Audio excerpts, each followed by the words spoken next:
இப்படி ஒரு மானங்கெட்ட பொழப்பு கொத்தடிமைகளுக்கு தேவையா? திமுகவில் இருந்துட்டு திமுகவுக்கு போகிற முதல் கொத்தடிமைகள் இந்த திமுக கொத்தடிமைகள் தான். நேற்றுக்கு இந்த கொத்தடிமைகள் தான் டிவிக்கில் இருந்து டிஎம்கேக்கு போனாங்கன்னு பீலா விட்டுட்டு இருந்தாங்க. ஆனால் எங்கள் டிவிகே வாரியர்ஸ் உங்களோட மொத்த டீட்டெயில்ஸும் தூக்கிட்டாங்க. இப்படி ஒரு எச்ச பொழப்பு உங்களுக்கு தேவைதானா? இது ரயில்னு தெரிஞ்சும் நம்ம கொத்தடிமை வைஷ்ணவி அக்கா இதை எக்ஸ் தளத்தில் ஷேர் பண்ணியிருக்காங்க. சரி, நம்ம மேட்ருக்கு வருவோம். இந்த தம்பிகள் யாரும் டிவிக்கேல எந்த பொறுப்புலையும் இல்லை.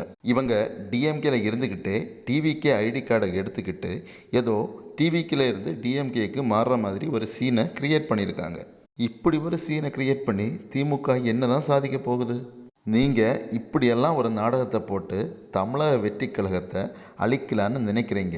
தமிழக வெற்றி கழகம் ஆலமரம், அதை எதுவுமே பண்ண முடியாது.